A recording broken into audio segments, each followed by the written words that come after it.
I'm sitting here in front of a computer screen, in front of a computer monitor. There's a lamp sitting on my desk. There's a bunch of CDs sitting there. There's a bunch of books behind me.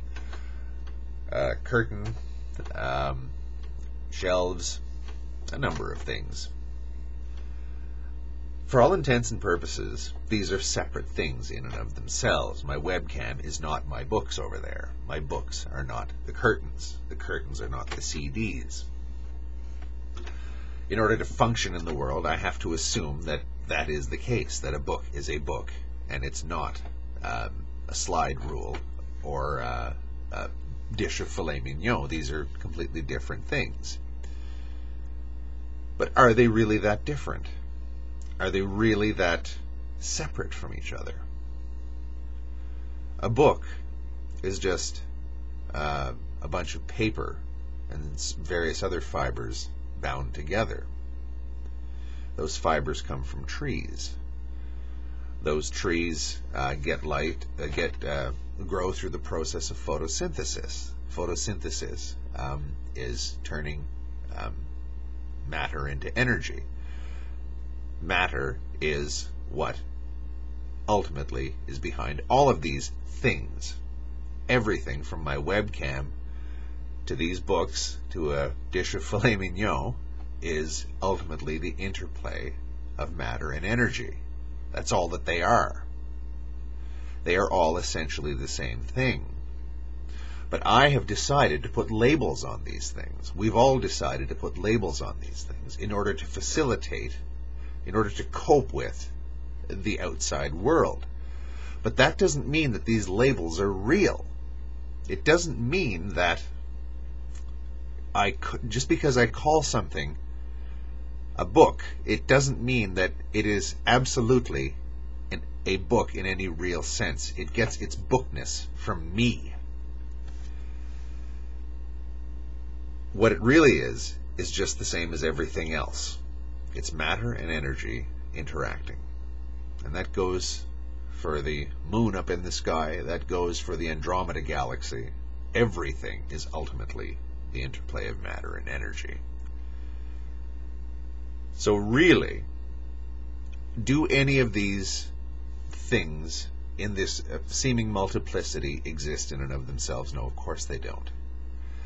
Anything in the universe, is it actually separate from anything else? No, it can't be. Otherwise, it wouldn't be in the universe.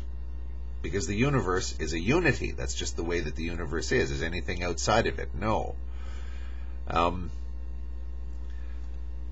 Now, we can't run our lives that way. We have to assume that a bus is a bus, and that a building is a building, and not a watermelon. We can't run our lives that way. It doesn't work. But it doesn't mean that we cannot be conscious of the fact that these labels that we've put on things are essentially arbitrary. Maya, the Hindu theory, which is roughly translated as illusion, says when we mistake the multiplicity for the unity, that is Maya in action. That is illusion supplanting reality. It's like when we're dreaming and we're actually convinced we're in the waking world because it seems so real to us at the time. Reality is out there. Maybe it is actually out there, but is our perception of it correct? Was Neo's perception of reality itself correct prior to him going down the rabbit hole? We have a version of Maya in Western philosophy. It's Plato's allegory of the cave. A bunch of people are raised in their entire lives. They spend their entire lives in a cave, strapped in to look only forward, and there are people behind them that they can't see, standing in a light, using shadow puppets to project images on the wall. To the prisoners, this is the universe. This is all that they've ever seen, and to them, these shadows they see on the wall in front of them are real. Someone is taken up, one of the prisoners is taken up and shown reality. It blows his mind. He simply cannot understand what it means to stand out in this bright light, to see this huge thing called the sun, to see birds flying in the sky, to hear sounds that he's never heard before. He has the ability to move around and turn his head. It blows his mind. It's almost more than he can take. He may actually be driven insane by it. He's taken back down into the cave, and he tries to explain to the people in there what he's just seen. They don't understand what he's saying. They might even be terrified by what he's saying, or they might think that he's God, or they might think that he's a menace. They might be terrified. They might even try to kill him. But what he has seen is more real than the artificial world that these people have lived in. But they believe, based on all of their experiences, that what they're seeing is real, even though one of them, quote-unquote, knows that it is not. That's Maya. That's the great illusion. And how this relates to my challenge to people like Mr. Dawkins.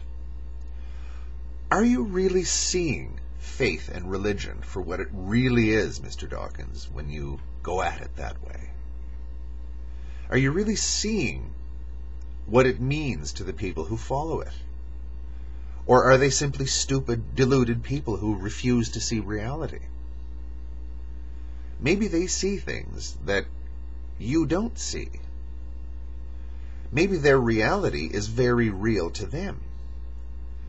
Maybe Maya is preventing you from seeing the unity that they see. You see multiplicity. You see error. You see differentiation when perhaps they don't. It's a difficult concept to get your head around. But if we actually want to understand this crazy thing that we call the phenomenal universe, I think it does do us well to try and remind ourselves that what we're seeing might not necessarily be what is there. We might actually be seeing what we want to see every waking moment of the day, or at least what we expect to see. That's Maya. Thank you.